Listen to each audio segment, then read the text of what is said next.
Welcome back to another My Hero Academia final season breakdown, this time going over the 4th episode titled Quirk Explosion. Of course, we're going to be breaking down the episode as well as the entire season, going over all the Easter eggs and references, so be sure to Detroit, smash that like button and subscribe to the Kitoroki channel so that you won't miss any My Hero Academia final season breakdowns. Now, the episode begins where the last episode left off, with All For One being completely traumatized by Bakugo. Thanks to his trauma, we go 100+ years into the past, giving us the full backstory of All For One and Yoichi. It all begins with a pregnant red light district worker who had been suffering from hardened growths on her left arm. For the first 8 months, she wasn't even aware of her pregnancy because she simply couldn't feel the babies that were sapping away at her life force. She would give birth to the twins on a riverbank and would die shortly after giving birth, with the growths on her arm vanishing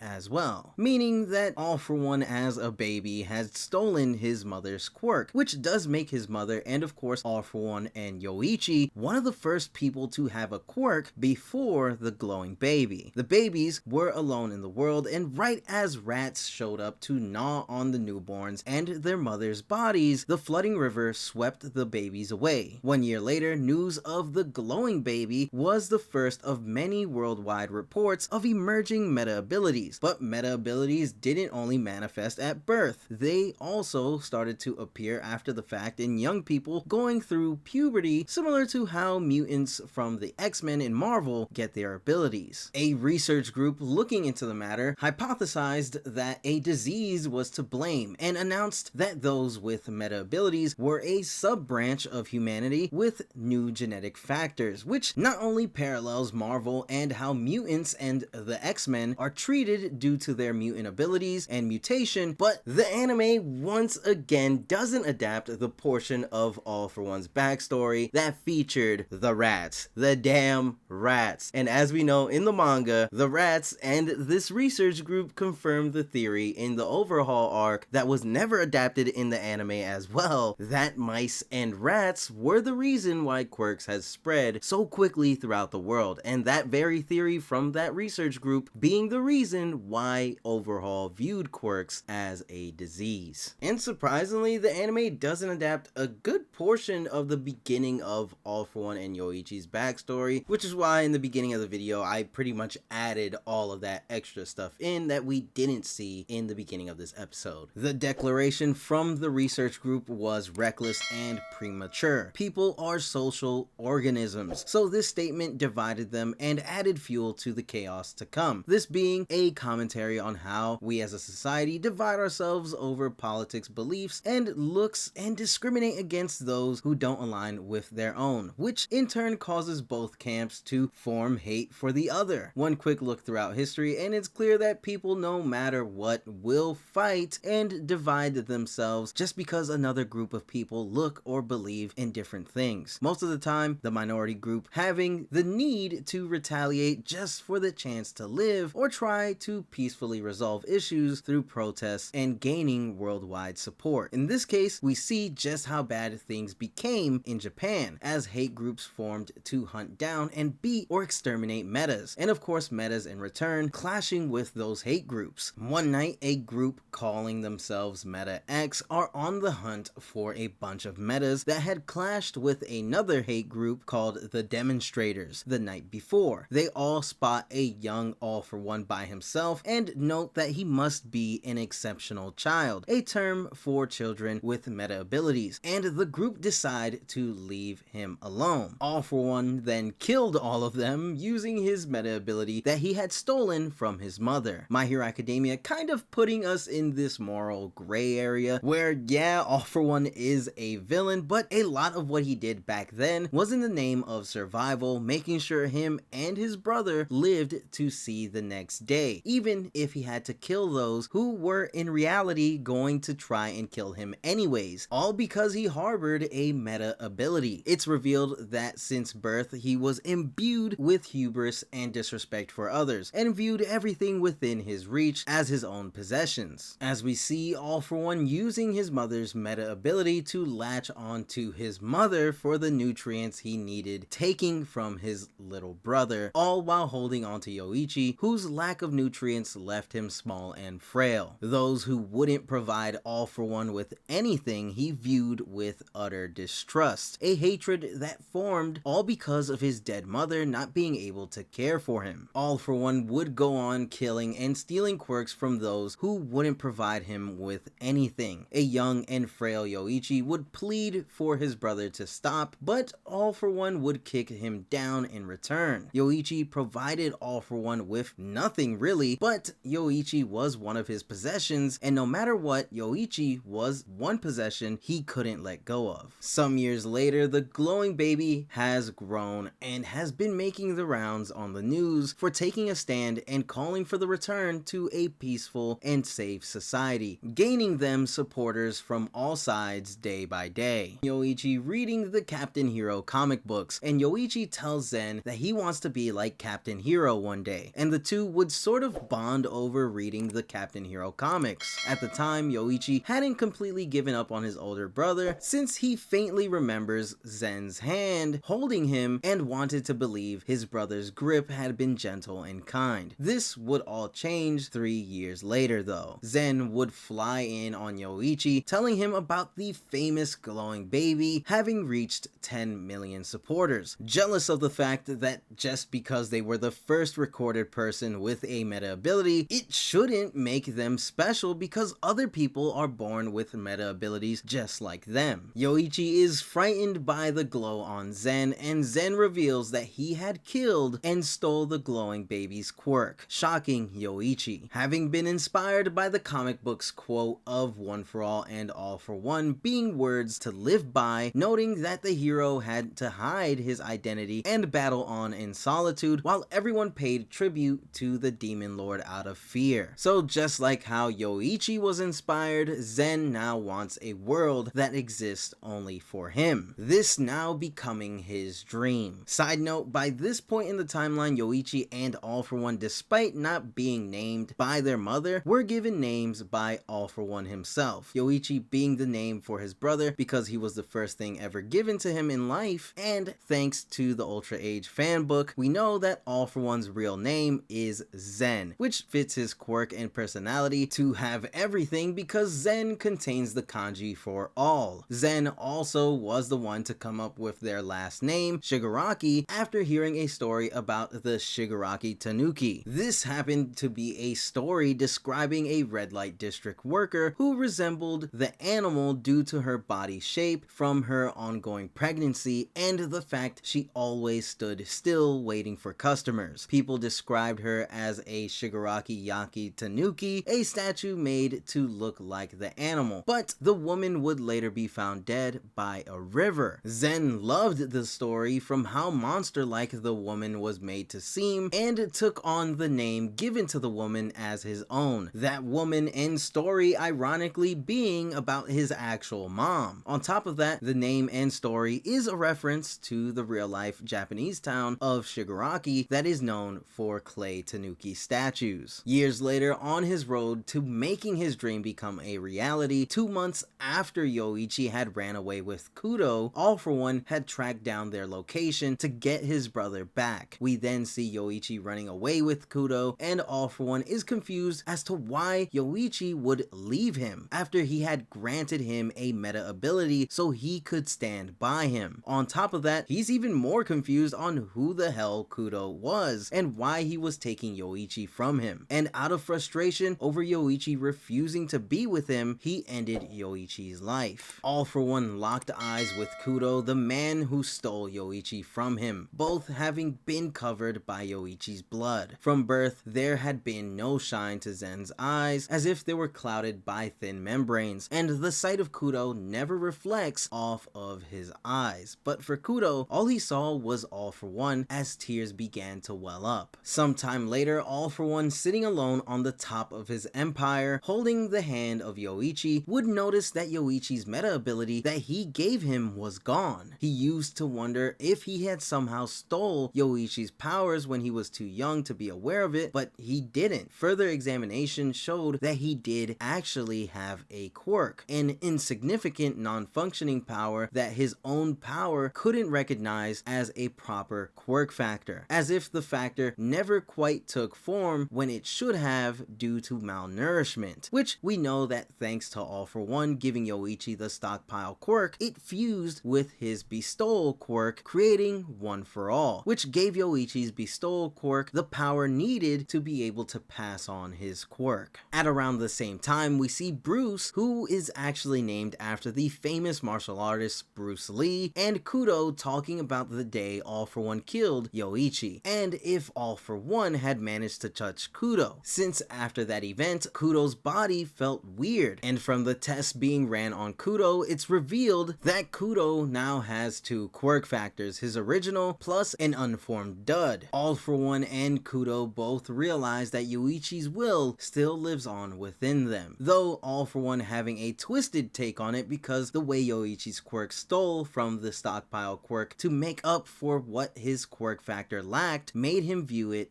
as his. Yoichi, before his death, talks to and about All For One, and his regret for not being able to stop his brother, but also his thankfulness for his brother keeping him alive for so long. Wishing that All For One had some compassion for others, and didn't just see humans as playthings, viewing that Zen's meta ability to both give and take could have been one of the kindest, most charitable powers the world has ever known. We then see All For One using his power to take the lives of 6 of the One For All users, going through history, ruling over Japan, meeting a young Kyudai Garaki, while the 4th user was building up One For All's power. All For One, no matter what great feat he had accomplished over the decades, all he ever wanted was Yoichi. But regardless of his efforts, Yoichi always slipped through his grasp. In the montage, we actually see the end of All Might and All For One's first ever battle, with All Might winning the fight by destroying the top of All For One's head with a powerful smash, and then falling to his knees, victorious in a pool of All For One's blood. All For One actually having died during this fight, but it's revealed that Garaki had been the one to take All For One's body and bring him back from the dead. Also, fun fact, during All Might's time putting All For One on the defense, taking down all of his allies and shutting down his operations, All For One somehow lost Yoichi's remaining hand during that time period. So Yoichi's severed hand is actually somewhere out there in the world of My Hero Academia. In the present, All For One rages over it all being Kudo's fault, claiming to have ended Kudo's entire bloodline, leaving nothing to chance by even eliminating every woman and child he was close to. So if Kudo's blood somehow ran through Bakugo's veins, he would have sensed it all the way back when he first met Bakugo in Kamino. He then realizes that it's the look in Bakugo's eyes that reminds him of Kudo, believing that a resolve that resembles Kudo's had crossed time and space just to thwart him. All For One runs through his options, unable to warp Bakugo away, as his only points are Shigaraki and All Might. He also can't drag out the fight because he will only shrink further thanks to Rewind. On top of that, if he does reach Shigaraki, they are going to beef because Shigaraki already rejected his transfer earlier. Tired of it all, he sees killing Bakugo, executing the transfer, and stealing One For All as one and the same. Yoichi, sensing All For One as All For One, uses his Omni Factor Unleash ultimate move, called All For One's Goal, unleashing every quirk in his arsenal to pass